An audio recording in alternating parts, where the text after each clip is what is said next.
Hey, Tom Hawk here. Welcome to this masterclass on creating your own custom sound design presets using the Glade Designer.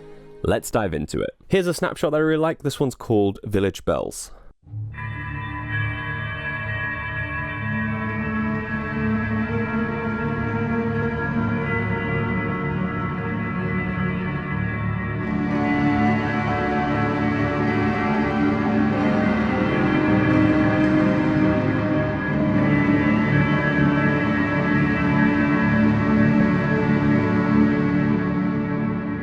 Awesome. Now let's take a look through the Kontakt 8 browser and choose a different preset. So I'm going to go here and select sequences, for example, and let's choose gestures.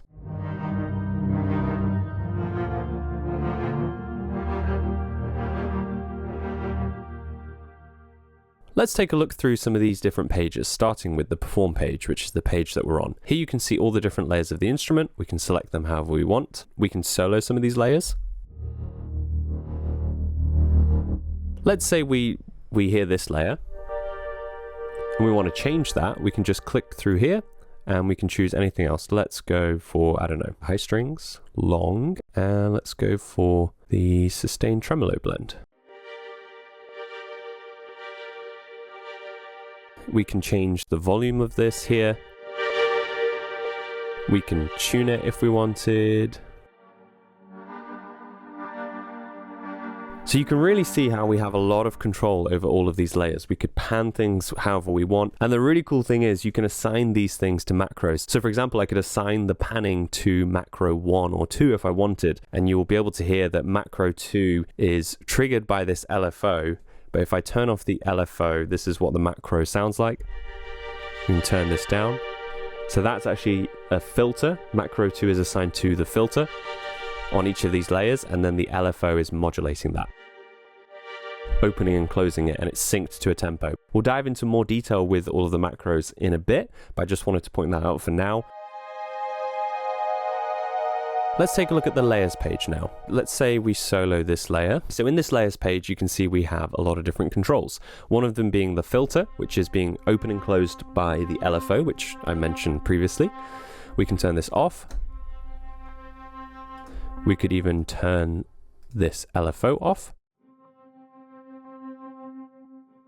Turn the filter off.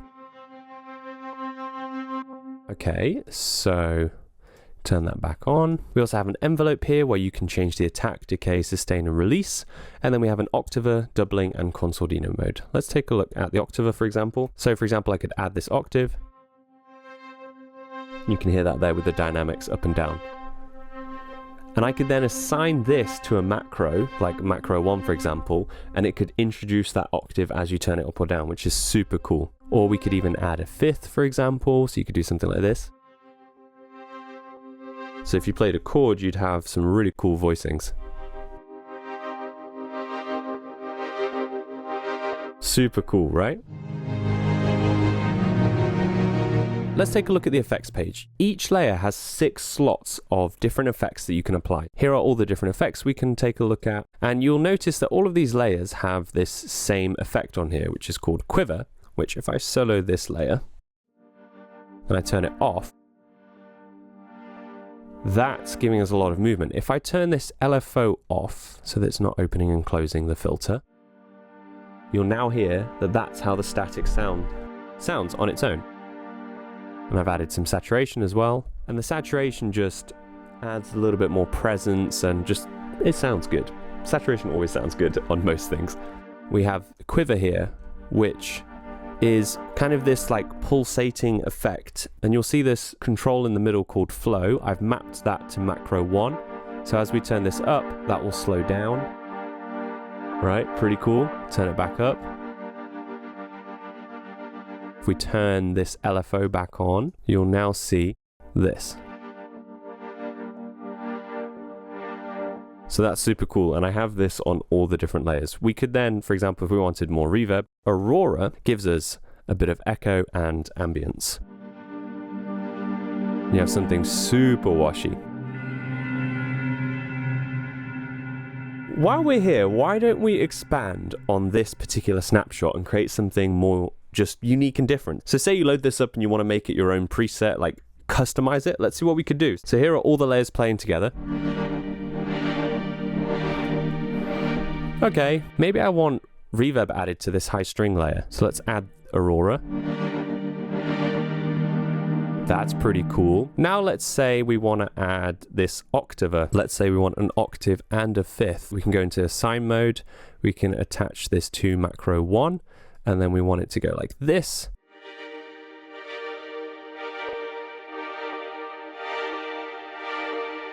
That's cool. Let's also do it on the high strings.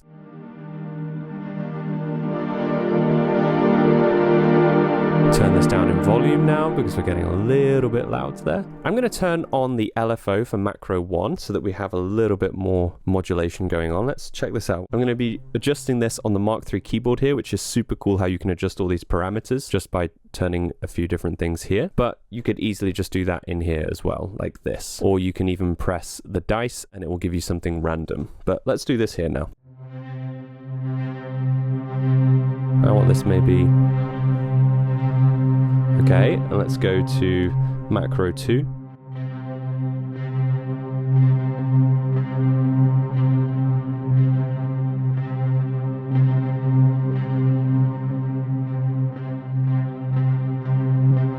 That's quite cool.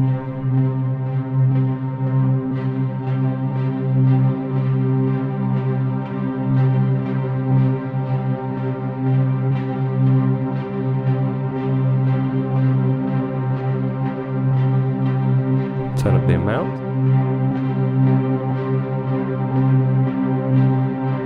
Turn this down.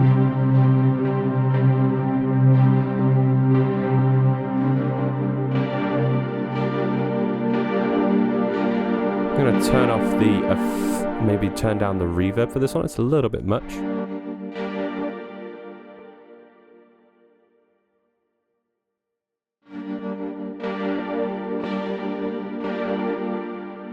Let's have a look. It's a pretty cool pluck sound.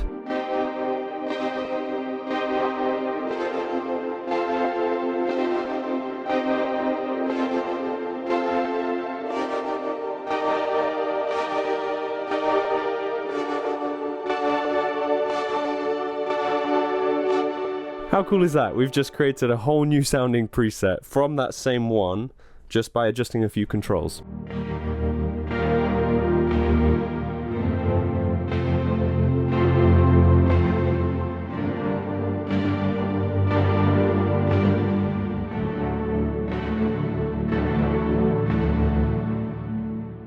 Okay, now let's create a preset from scratch. So I'm going to load in a few different things. Let's take a look. Let's say maybe high strings. Let's go for a sustained tremolo blend. And then for layer 2, I'm going to go for maybe this Fuyara flute. Let's go for sustained for now. Let's go into Solo Boy Peter, sustained ooze. And then finally, let's throw in something like the 2 harps, maybe Tenuto retriggers. This could be nice. So this is just how it sounds out of the box when we've added these layers in. Okay, so a bit of movement. Let's take a listen to our first layer. That's nice. The Fuyara, that's really nice. I like that. Turn the volume up on that. These strings I'm going to turn down a little bit.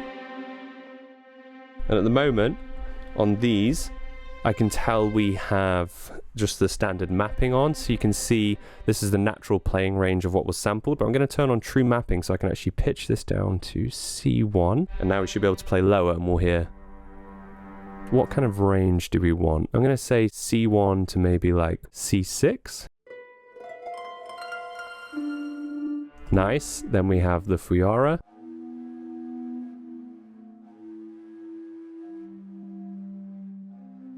So I'm going to change this so that C1 actually plays a lot lower.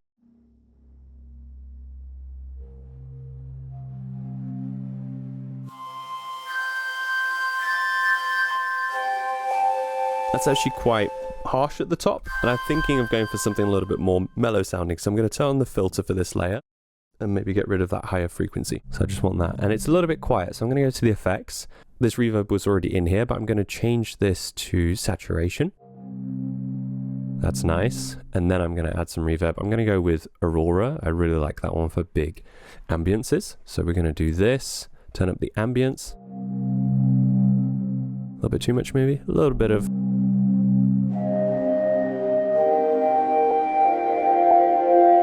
Pretty cool sound. That saturation might be a little bit too much. And I think we need to turn the volume down now so that it's not clipping here. Okay, that's sounding pretty cool. Now let's go down to our sustained ooze.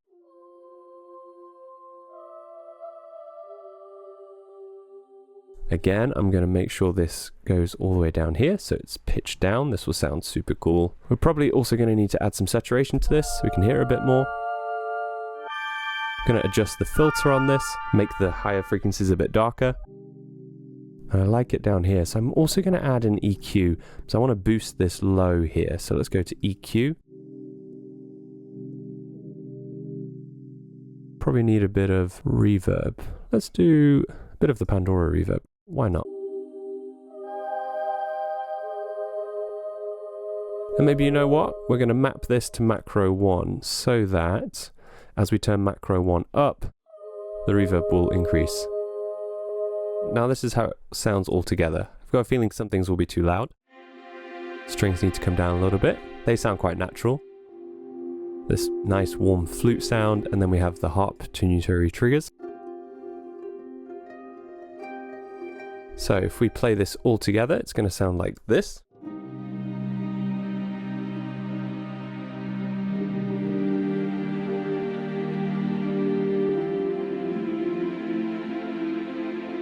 Pretty cool. Let's assign macro 2 to the filter on some of these layers, like the strings. And it's going to open up, not all the way, but just like here.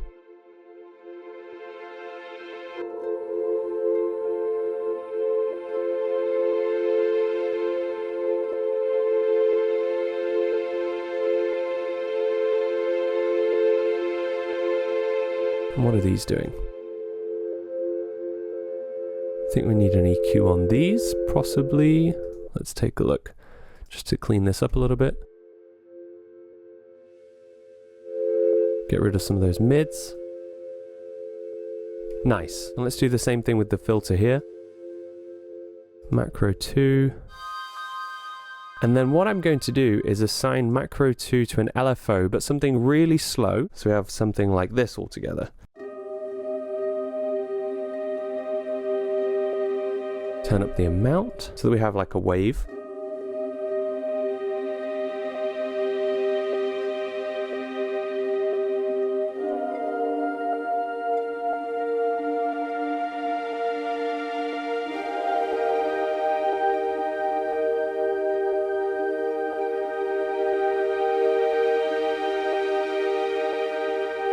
And there we go, a new inspiring snapshot created within just a matter of minutes. That's how easy this designer is to use. You can make things really simple or you can make them really advanced. If you've created a preset that you really like and you want to save it as a snapshot, you can do so by going here into classic view. We can go save as snapshot. I'm going to call this a new cool preset. So as well as checking out all of the amazing presets that are included within Glade, I highly recommend that you try and create your own, because you are going to create some really cool sounds, and I think you'll have a lot of fun with being able to modulate things using, you know, the different layers. You can assign so many parameters to the macros, you can assign the macros to LFOs. There's so much fun to be had with Glade. Thank you so much for watching. I hope you found this video useful. And if you don't have Glade already, go get it now. It's free. The link is in the description below, and we'll see you in the next video. Cheers.